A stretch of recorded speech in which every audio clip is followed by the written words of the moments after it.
Bonjour et bienvenue dans Bref de Poésie.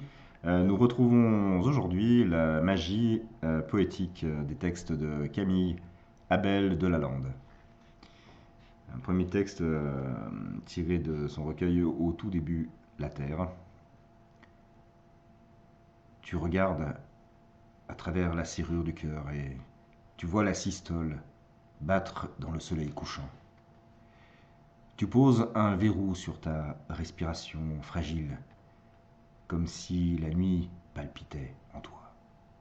Tambour indigène qui martèle le vent nomade. Ton cœur se ferme sur le chemin. Sa porte immense ressemble à des mains qu'on entr'ouvre.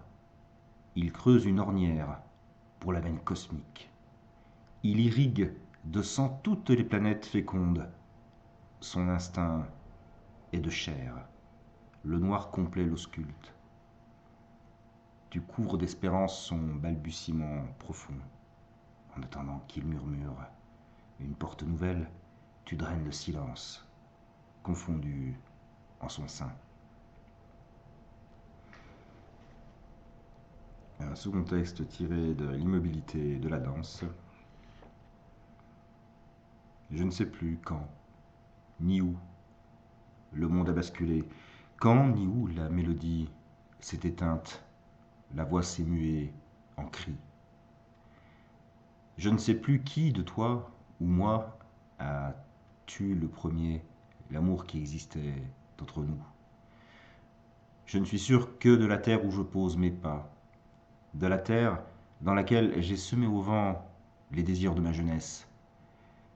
Oui, je sais sur quel sol mes pieds avancent, je sais quel nuage me courbe le dos, je sais cette richesse de l'infini qui m'amène à lire sans cesse le poème de la vie amère. Je sais l'amour que tu me portes quand ton regard déserte le mien. Je sais les petits riens emplissant l'univers et dont on ne pourrait se passer, mais tout ceci n'est qu'un fragment de ma mémoire, mon esprit tout entier est gorgé de toi. Je ne peux plus me taire, je ne peux plus le nier.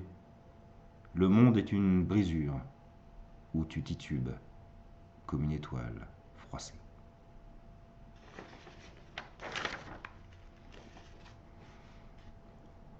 Un texte maintenant tiré de La Patrie des méandres.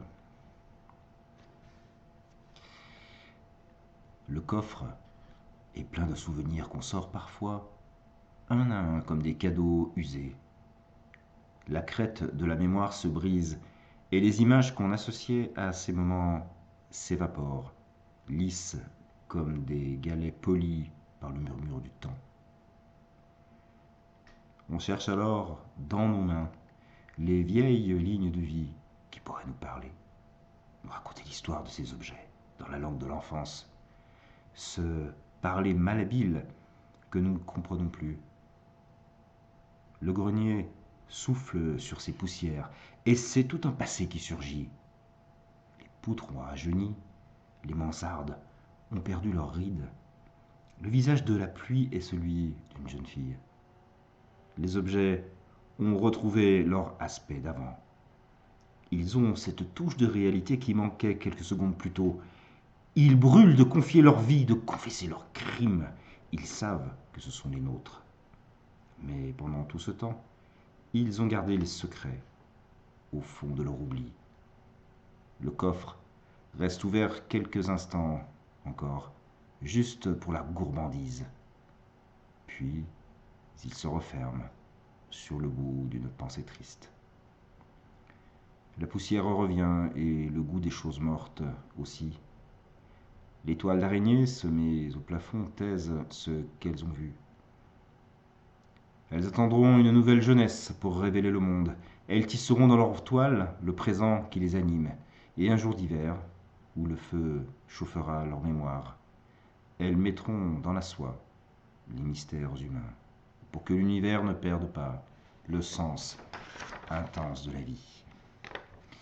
Voilà, donc Camille Abel de Lalande qui vient de sortir un recueil, L'Alibi des profondeurs, aux éditions de l'Harmattan, que je vous conseille de découvrir, que j'espère présenter très bientôt dans Bref de Poésie. Je vous souhaite de passer une très très belle journée. accompagné des mots de Camille. Et je vous dis à très bientôt. Au revoir.